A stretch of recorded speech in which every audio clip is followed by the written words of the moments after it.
Thank you. I'm here. This is my private takeover. Okay, so have it back.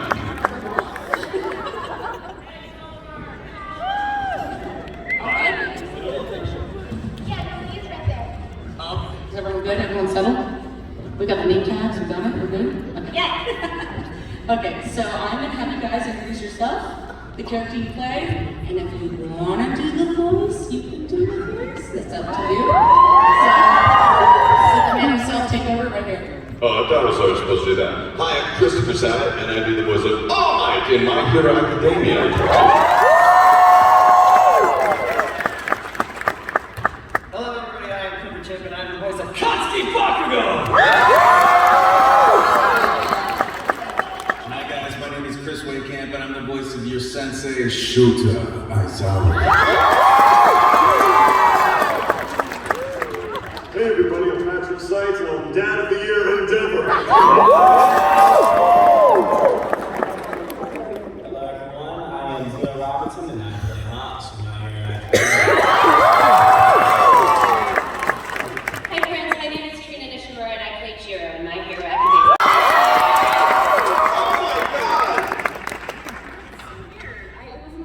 It wasn't on my schedule.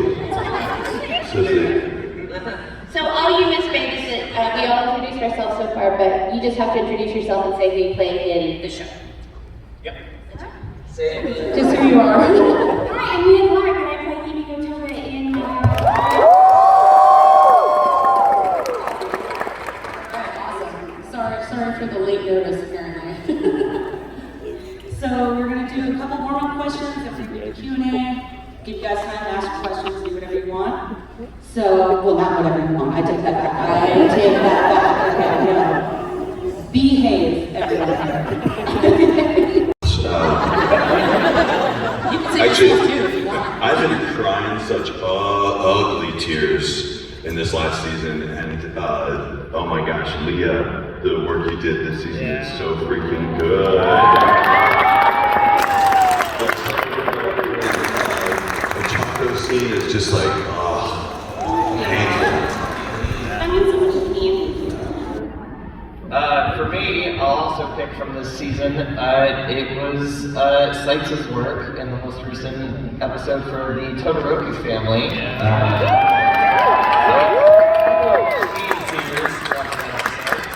That's probably going to be my moment for now. I really liked Deku's Dark Deku arc, where he went up against his whole class, and he came to his senses. They kicked his butt until he finally came to his senses. That was amazing. I also really like the Todoroki, arc discovery situation, but I also was really moved the first time I watched My Hero, not really expecting, it to be as, my hero-ish as it is. And I was really to try, actually on my, other side. That whole moment and the whole you can be a hero thing, I think because I didn't expect it to be like that moving, was like, oh wow, it just stuck with me. So yeah. What's your things?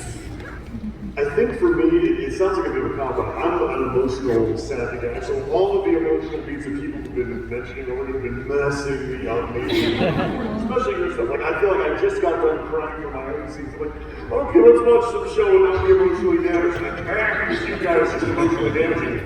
But to veer away from the emotional damaging heartfelt stuff, random answer, I really like, and maybe it's just me being stupid, I really like the stuff with Gentle Criminal and La Bravo. Like, there's an emotional depth there, especially the redemption they get to go through, but also, like, they just want to have fun and wear outfits and do the thing, and it feels like they were heading to a rent fair, and instead they fell on the ground. Let's get it, I love it. For me, I would probably say Cliff, your work this season, especially you had a big Bakugo scene this season, and I went into the show not liking and thinking I would never like Bakugo, and I can hear the nuance in your performance of his growth, and I thought that was I was furious because I was so impressed. I really like the scene where Minetta is peeping on some girls and then poke his eye out. Because I love Trina and her voice for Minetta is so funny. It's a funny voice. Way to bring us back to levity, You know, I know.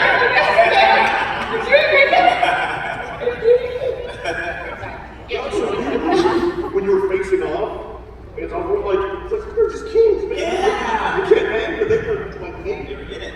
100%. Like I got all. I know. Like the earbud, I was like, job security. Oh, you're talking about the ear moment.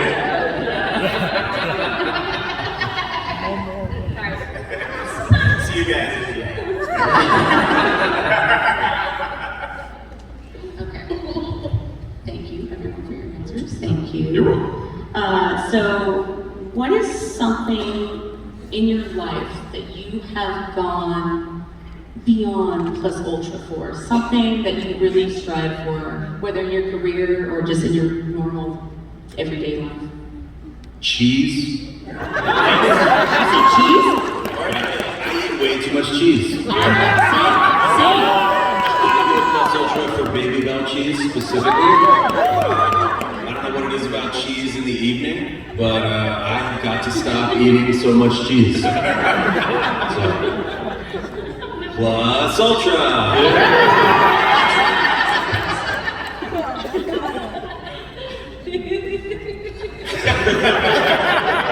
How do you come back from cheese? Yeah, you can't beat cheese. I really can't. Do you have a favorite cheese? I mean, just cheese. That's the problem. It's just cheese. Can't even tell them apart. I don't care what kind of I'm not very discerning at this point. Yeah, it's just like after about 9 p.m. I find myself in the fridge, just like, what is the cheese situation? It's time to go plus ultra on it. This is a little too relatable for me. Same. Anyone else? I'm just gonna tell you all. Just cheese all across the board. What Everything's do you cheese. tend to do? Cheese. I'm gonna tell you all right now that Trina Nishimura is probably the most plus ultra person I know. Because Trina is constantly messaging me and other voice actor friends about all sorts of fans that she's met or you know, kiddos who really wanted to meet us or whatnot. Not too long ago, she reached out to me about a fan who was a big fan of Attack on Titan, who he was going through leukemia treatment, wasn't he, Trina?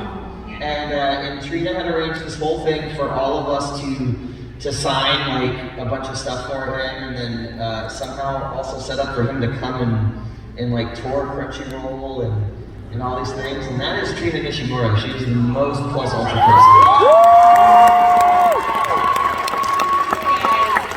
That's really kind of good to say, and yes, I will give you your $50 later, bro. You're supposed to wait till the end. Yeah, plus ultra. I think for me personally, as far as things that I would go plus ultra for, would that be how you phrase it? Yeah. I would go plus ultra. I mean, I love cheese. Yeah, I think for me, anything worth doing is worth doing well.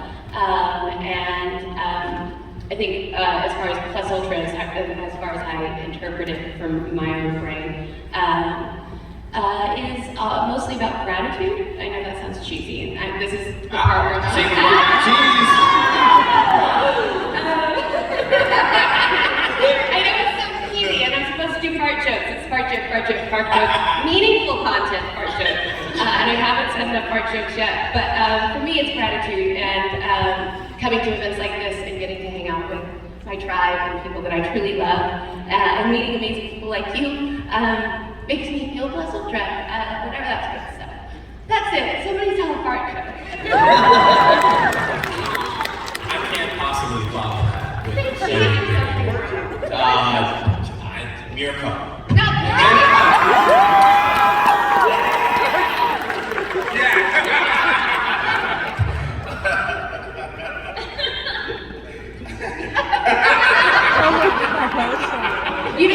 He just farted. I mean, I think for me, gratitude is that, one day you wake up and you do the math and you're like, oh man, I've been doing this a hot minute or a year or a decade or a couple decades. People coming up and telling me like, oh, you're the voice of my childhood. It goes from being figurative or hyperbolic to being literal. And you're like, oh, and I'm still here and I still get to do the thing. So for me, I mean, it don't make it sound like it's like an amazing performance every time I open my mouth, but Yes. you want to be just grateful that you still get to do this and do it again and do it again and do it again and learn something new and do something new as a character. So I'm big on gratitude. I'm really big on gratitude. Fortune. Chicken cheese, that's it. Oh, damn. I'd say the time I go plus ultra anytime I need to do something that's actually important. Because that's what my ADHD does. It's like if I need to finish doing something for work, I'll put that aside and go plus ultra on literally anything else. Like, I had so much to do before I left for this trip. My brother had asked me to send something to a friend of his daughter or something like that he worked with, and I should have been able to finish it, but I went so far over the top, making the box look like it actually came from you at high school, like putting the return address as like the faculty department and like making the stamp and putting it all over the side. It was way too much work, and I didn't get anything done. So I felt that in my soul because I have ADHD too, and that is how mine works. I could get anybody who's ever professionally messaged me can attest to that.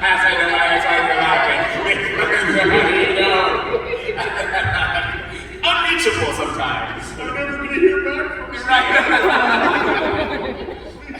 Please, you have to go. You have to tweet me like, I emailed you. Can you please answer? I'm trying to give you money. I think I'd go uncomfortably plus ultra for dogs, and here's the thing, is that I also enjoy babies. I think they're adorable, they're precious, they're sweet, wonderful, but I notice this thing about myself. When somebody walks up to my table and has a baby, I'm like, oh baby, that's a cute baby. But they walk up to me with a dog, it's like, oh my gosh, you have a dog! And suddenly I'm like, oh my god, jerk. Yeah. That's my Everything you guys said was incredibly relatable. I'm there. So we'll do one more question, and we're going to do the Q&A. I'm not exactly sure where it's going. I'm going to assume it's right there. It used to be right there. I don't see a microphone, so we're going to figure that out. Is it road? Okay, so yeah. There it is. Okay. I got the light in my eyes. Don't yell at me. I'm sorry. hey, if there happens to be a sound person over there, they could turn off the monitors, because if these questions are just as quiet as the rest of my colleagues, I won't be able to hear them. So if there's anything on these stage monitors, we put some sound on there, that'll be good. Thank you. So we'll do one more Thank question. All right. All right. Is there anything you guys do specifically to get in the mindset of your character before you start recording lines? Because I know some are very extreme, Bakugo, very aggressive. Is there anything? That's my favorite. So. Chris, what would you get in a character, man? Like, you really got to hype yourself up, right? I just punch myself in the face really hard and knock myself out for a little while. And when I come to, I'm ready to go. I think you start sessions like an hour earlier, to give you that time to come back to consciousness. Yeah, right. Yeah. That's right. Yeah. That's it. I don't know. Not really. No, the answer is not really. I feel like one of the cool things about voicing a character for this long is like, in fact, I don't know if you're here, but there was a family all dressed up in amazing cosplays, various members of the class that came by. I ran into them outside before I came in today, and she was like, "We're so excited to meet you," and the mom is dressed like Aizawa. All of them. I'm just walking around. Yeah, no, they just left. They're so There they are. So she goes, would you be able to do the voice? And I just like, boom, because it's just right there. When you do it this long, you spend so much time with these characters that they kind of, like, I sort of talk to my kids in this voice now, a little bit, almost unintentionally sometimes. So I guess for me, I don't really, it's just like an old familiar scarf that I'm putting on. Or something. See what I did there? I yell at children. They're not mine, but I yell at them. That's how he does it. It's like the music. Like seriously, like the stuff, especially at the end of season 7, where stuff was getting heavy all around, like it would be me like driving to the session and listening to the soundtrack. Like I knew, once I got there, we were going to get into character anyway, but knowing that, time is always in a premium, as it always is for everything in life forever, just knowing that if I could, pre-party my bad feelings a little bit on the way there, then I could hit the ground running. I like to get into Jira's brain, I usually just listen to a lot of music on the way to the studio. I'm a big fan of the Smiths. That's a good one that I listen to. I feel like that's her vibe for sure. And then sometimes if I'm feeling sassy, maybe a little AC/DC. I don't know what's gonna happen. What about you? I listen to Patrick. You play Patrick and then now Mouse. It's usually what happens. Yeah, he's so good. I gotta step it up, man. Get me in there. Press record. Sabat, what do you do? Oh, are you talking to me? Yeah. So I can't hear anything when you guys talk about stuff. What do I do to get ready? It depends. I just try to talk to someone on the way to the studio. Have you guys ever had one of those mornings when you're on the way to your first session and you're almost to the studio and you realize, I haven't talked to anyone today? So I try to do that. My mother thinks I just call her for fun, but I write it off for work. I have to be really careful. You reminded me of something, Wehkamp. I have to be really careful when I talk to my kids at all. I have to talk in the highest voice possible when I talk to them. Yeah. My youngest, it doesn't even matter what I say. If I'm like, hey, please just brush your teeth. She goes, Dad, that really scared me. Yeah. I don't even know what to do anymore. Sometimes she goes, can you just laugh after you say something serious? I'm not even kidding. She does. I was like, okay. What is your highest register? What? What is your highest register? It doesn't exist. He's like, this is my lowest voice, this is my highest voice. That's it. See, I own the studio. I just call someone else to do the voice.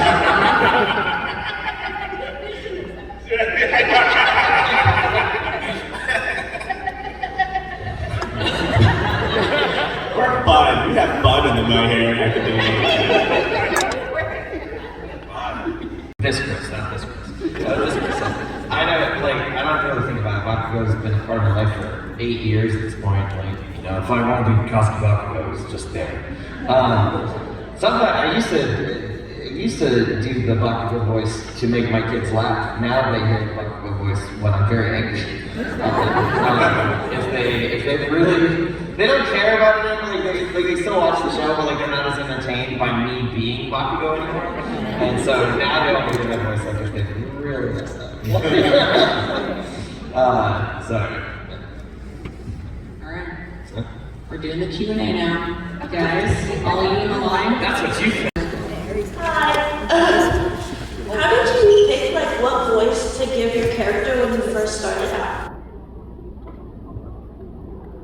That's an excellent question.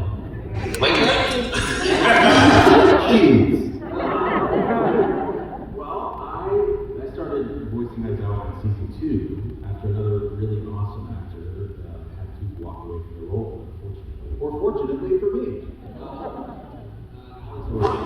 Really amazing actor was Aizawa in the first season. And so when I came to it, I kind of had the advantage of knowing a little bit about the show, which is not always the case. When you're just reading some sides, it's like you see a picture of a character and it's like, he is very angry, or whatever, that's all you've got to go on. But in this case, I sort of had a sense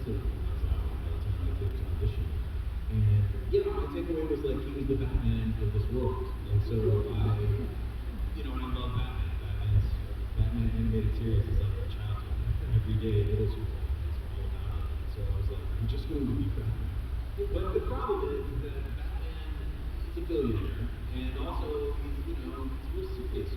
Batman doesn't joke around a lot, and he's not slouchy, and he doesn't take naps, I don't think. So I sort of had, you know, I just thought about it as like a sleepy Batman. So it was like, you know, I am vengeance, but it's like, I'm vengeance. You know, it's just, that's what I'm relaxed. Sleepy Batman. That's what I'm at.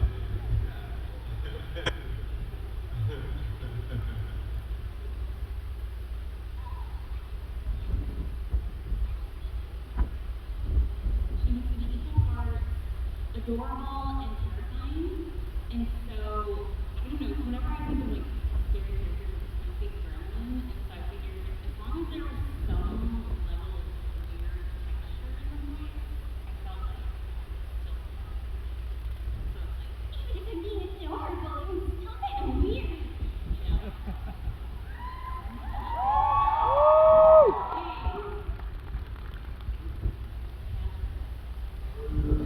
I mean, we always have the advantage of being able to watch the Japanese. So, you know, even if you're not an amazing and never just seeing this slab of a man with his scowl with his smiley face and then he's looking down, he's like, my kids aren't big enough. Like, there was, I didn't know where he was going to go with this. That point of journey, but just right out of the gate, oh, yup. Stage guy.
weird. It was so weird. That's so good. So good. I will say it's interesting to be in a show for this long that takes place over one freshman year. Wonder what's going to happen next year. It's a little interesting because like literally so much has happened and we're all still the same. You know what I mean? Like so it's stuff changes and they grow, but it's the freshman year. It's still freshman year. I would like to point out though that there is a moment where Bakugo mentions we can't even move on to the next grade right now because of this issue that's going on with the villains. So they actually are supposed to be going into their second year, but everybody is halted progressing into the next grades. So it's a little bit longer than one freshman year. Right? It's still long. In point of fact, I just wanted to point out that just so that you know, Mr. Wehkamp, that is incorrect. You're welcome. Trina, your impression is really good. Can you just say stupid Deku for me? I'm sorry? Can you say stupid Deku in that voice? You're a stupid Deku. It's like I'm hearing another me.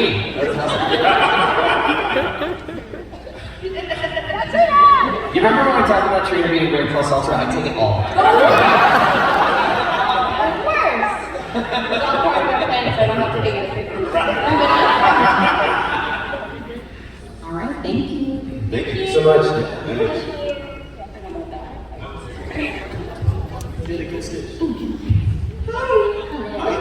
My question is for Clifford. Hi. Me or the fake one?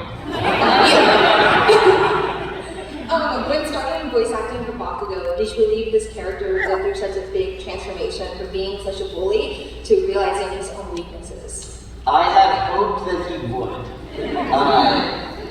Just being familiar with the shonen anime sort of structure, the rival character kind of exists for the sake of being humbled. So I sort of lived with the dream that I was like, eventually, I won't be the character that told another character to kill themselves. So I had hope that we'd get here. And look at us now. Look at how far my voice is coming. Are you happy with like how he is being all soft and like? I mean, right now he is. He's on the ground.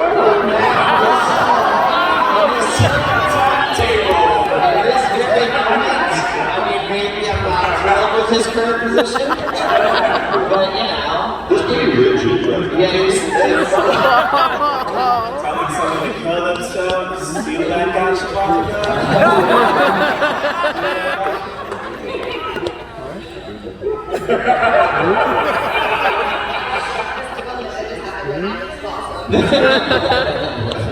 So, yeah. I know, I mean, I have loved portraying all of the growth for him. I mean, it's really honestly like an actor's dream to get to play a character that is not a static one note, you know, and to get to tell stories like that and they evolve and move forward.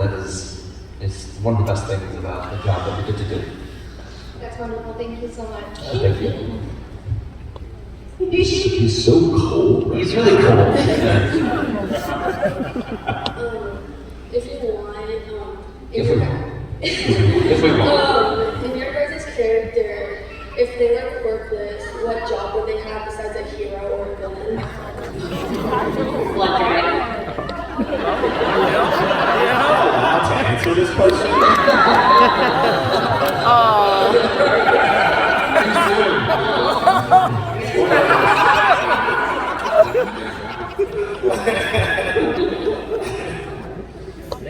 I don't know about court girls, but I always think it'd be funny if Bakugo was an anti-perspirant salesperson. He's like the old Swiss guy. I'm on a horse! Look at you, now look at me. Ladies, look at your man. Now look at me.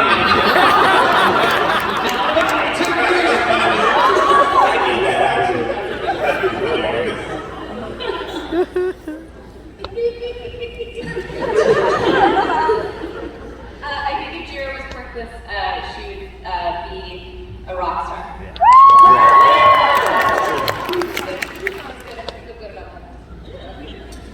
Sabat? What if all my work worthless? What if he worked worthless? What would you do? He would really want to have a quirk really badly.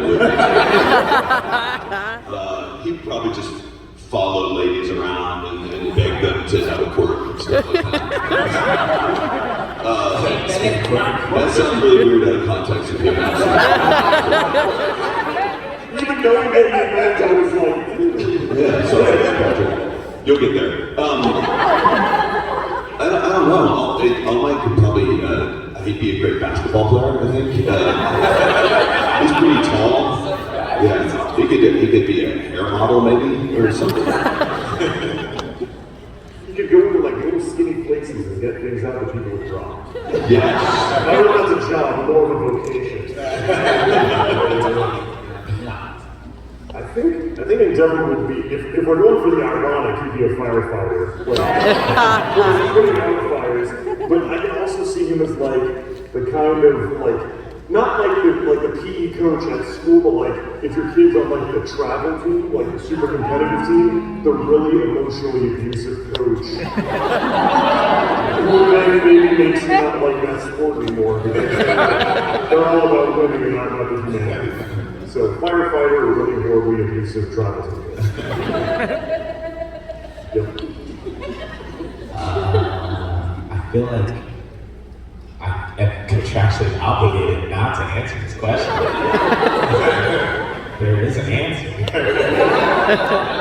I feel like I can't say it. If, per se, house or purpose,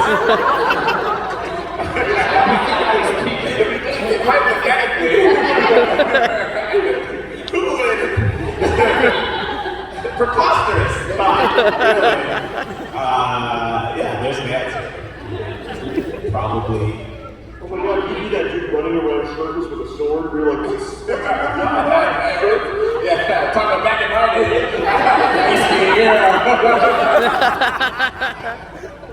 There's a real answer I can't say. There's an actual answer. It's okay. The question started with if you want to. What is that? Contractually can't. You work at a pet store. That's you wouldn't be a man. I just work at the pet store. And here's your turtle man.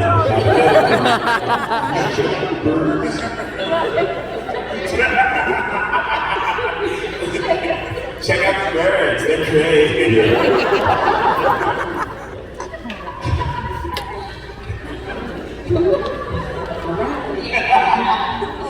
Thank you so much.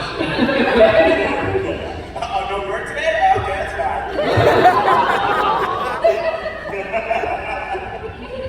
Dad, this for Leah.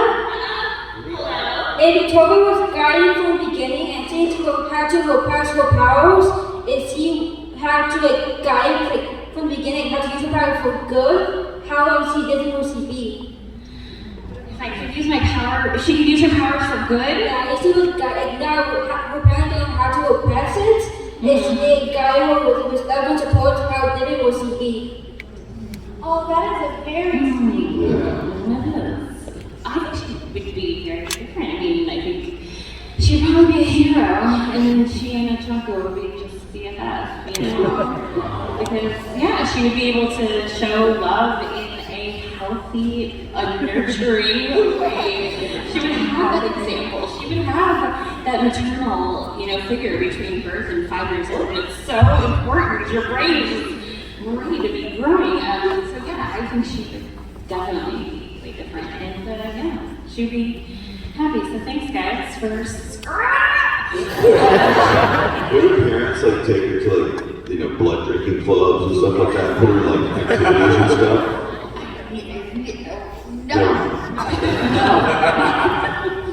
Oh my god. Her hero name could be positive.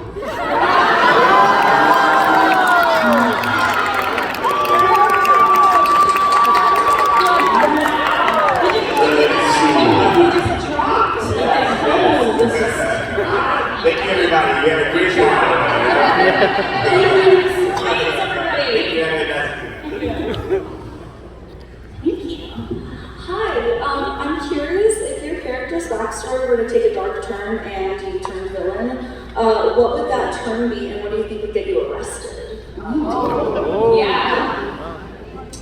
Man, if only that would happen. Sorry, I'm trying to see if Toga's blood type. I think it's That would be so amazing to actually I think that one, just to kind of vamp for a second, I think one interesting thing about Denver is he wasn't doing great stuff. His backstory isn't great, but it's this real life too, where people are really good at their job, and maybe they're not a great person, and allowances are made for them because of their value professionally. And I feel like, one could make the argument that if, he were just some non-worthless, non-hero dude in that same situation, treating people the way he did, maybe something would happen, someone would have said something, but instead it's like, oh, I need him. So, broken and stared, we're just gonna kind of not focus on it. So, I like that the show presents sort of real life situations like that, where it's kind of nuanced, and it's like, somebody should have, could have said something, but they didn't. So, Bakugo can't do a villain. It's not even a hypothetical situation. It's be the number one hero, and it's the only path. Aizawa could have definitely been a villain. I could see Aizawa with a different sort of upbringing, with a different sort of situation, being like an evil psychiatrist or something. Like just taking meetings with clients and charging them exorbitantly and just telling them the most basic common sense information. And just being over it the whole time. If he had no quirk, having a session with somebody, charging an insane rate and saying, how much sleep did you get?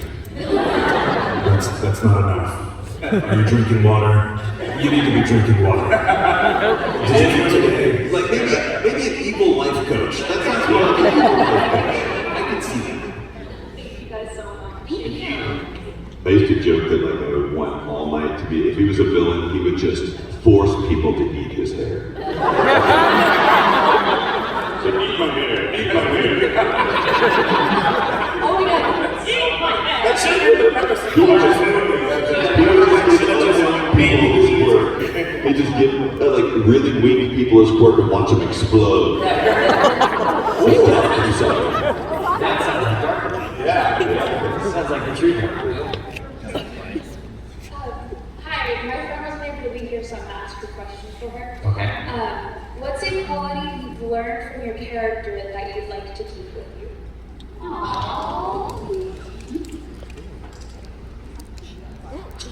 Wearing scarves in all weather. It's like 100 degrees outside, so I'm wearing a scarf. That's a commitment to fashion I do not have. So I wish I had that, I guess. Yeah.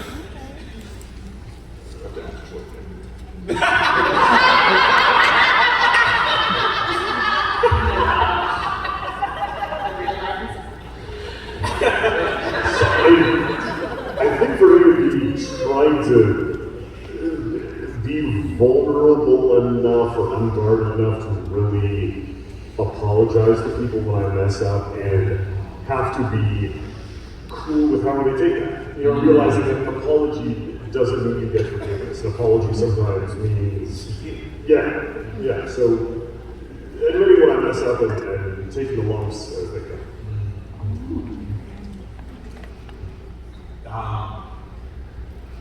Don't be a traitor. Don't be a traitor.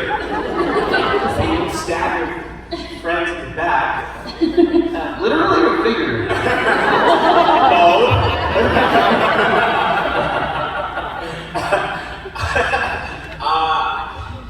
I'm trying to find a good word this. You can do good without needing to be acknowledged for it. I think that's usually how our stories kind of go. You can look at the big picture and know what needs to be done, and you don't necessarily need anyone's permission. Or acknowledgement after, because you do it for the greater good. You do it because it matters instead of like what you can get out of it. Yeah. And don't stay. Yeah. High power. Don't make friends with a person and make them your friend for a few years and then you guys disagree. Stab him. Probably bad. Don't do that. What if you were stabbing trash? What's wrong? No matter how much you love him.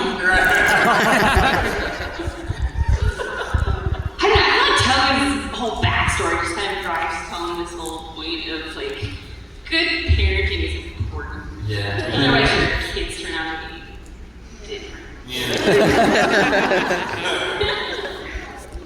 Different was good. Yeah. Killers. Don't try so hard. That's tough. Come on. It's alright. It's gonna be alright. Awesome, thank you. I'll take that. Take that 40 seconds of silence as. Although it's not as bad as it used to be, why is it that they still take out references to Japanese culture when My Hero Academia in the English dub? Because for example, at Christmas time, there you go, in the English dub, in sickness and in health, in the Japanese version, it's demons out, demons in. Why do you guys still do that? Oh, because no one knows what that means. Unless you know Japanese or whatever, because I wouldn't know what that meant. Yeah, that was a reference to Setsuban. That's a holiday that falls right after Christmas. Yeah, Americans don't really know that. We don't know that at all, really, most of us. That I guess. I can imagine my mom walking in on me and somebody saying demons out, demons in. Being really concerned about maybe you should fit flaps too. Maybe just sometimes it could be a flap thing. The important thing about all this is that you need to understand that a dub is not translation, a dub is adaptation. And the intention of an adaptation is to present to the widest audience possible the same experience that was present in the original presentation of the material. So for a Japanese audience hearing that expression, that means something to them. But to an English-speaking audience around the world, that doesn't mean anything to them. So we have to present a phrase that would translate a similar meaning or at least incite a cultural reference for us that we would understand. That's really the reason why those things don't make it in all the time. Like, it's just because it's not supposed to be a direct translation. It is supposed to be something that makes people understand and connect with the material. Alright guys, so we have one more question I think and then we're going to be done, so you are on that. So to someone that has not watched My Hero Academia, how would you describe your character in less than 10 words? Sleepy Batman. I'm the best. I am here.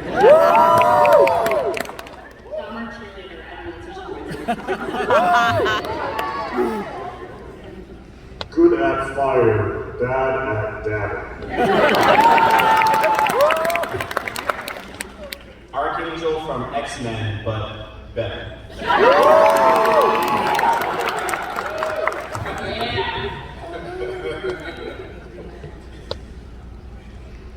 I have an answer. It's a good one. So good. So good. Closing us out, Trina. Closing us out. Rush it. You got this. Somebody else answer. No. You know, I think we have time for another question. That's 3:35. You know. I have an answer, and it is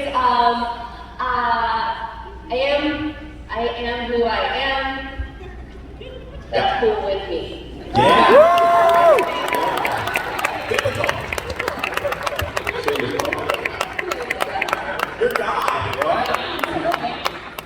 Alright guys, so that is going to be the end of our panel. Thank you so much.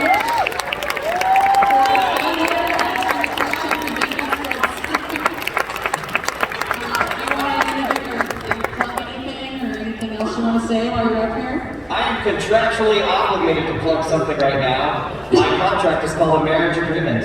If you go and see my wife, Kristen McGuire, at her table, she can draw you as an anime character. It's like getting a character made on the boardwalk, except you will like it at the end. She's really good. It's really fun. She's done me before, and it was a good time. She drew Trina.